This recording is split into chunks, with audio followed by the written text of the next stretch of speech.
জঙ্গল সলিমপুরে কোনো সন্ত্রাসীর অভয়ারণ্য থাকবে না, স্বরাষ্ট্রমন্ত্রী।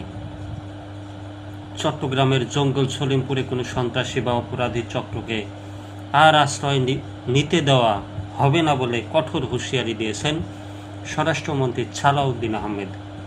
শনিবার সীতাকুণ্ড উপজেলার জঙ্গল সলিমপুর এলাকা সরেজমিন পরিদর্শন শেষে আয়োজিত প্রেস ব্রিফিংয়ে তিনি এ মন্তব্য করেন। মন্ত্রী বলেন, বিগত 17 বছরের দুর্বৃত্তায়নের রাজনীতির দুর্বৃত্তায়নের মধ্য দিয়ে রাষ্ট্রের ভেতরে এক ধরনের দুর্বৃত্তের রাষ্ট্র গড়ে তোলার চেষ্টা হয়েছিল, যার একটি প্রত্যক্ষ নমুনা হচ্ছে এই জঙ্গল সলিমপুর। বর্তমান গণতান্ত্রিক সরকার দায়িত্ব গ্রহণের পরপরই চট্টগ্রামে কিছু সন্ত্রাসী কর্মকাণ্ড লক্ষ্য করা যায়। কিছু ব্যবসায়ীর বাসভবনে অত্যাধুনিক অস্ত্রে সজ্জিত হয়ে গুলিবর্ষণ এবং চাঁদা আদায়ের মতো ঘটনা ঘটার পর সরকার বিষয়টিকে অত্যন্ত গুরুত্বের সাথে নেয়।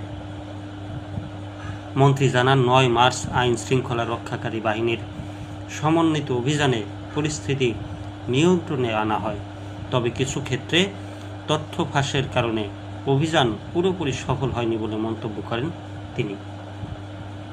স্বরাষ্ট্রমন্ত্রী বলেন, রাষ্ট্রের বিরুদ্ধে চ্যালেঞ্জ ছুড়ে দিয়ে র্যাবের নির্মাণাধীন ক্যাম্প বুলডোজার দিয়ে ভেঙে ফেলার মতো দুঃসাহস সন্ত্রাসীরা কীভাবে পেল তা কঠোরভাবে খতিয়ে দেখা হচ্ছে এবং এর পেছনে থাকা ভূমিদস্যু ও মূল ইন্ধনদাতাদের চিহ্নিত করা হচ্ছে।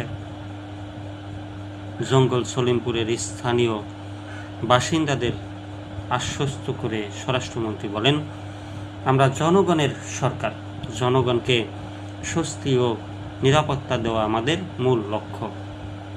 বিভিন্ন পারিপার্শ্বিক কারণে যারা এখানে এসে বসতি স্থাপন করতে বাধ্য হয়েছেন বা স্থানান্তরিত হয়েছেন তাদের কাউকেই আপাতত উচ্ছেদ করা হবে না।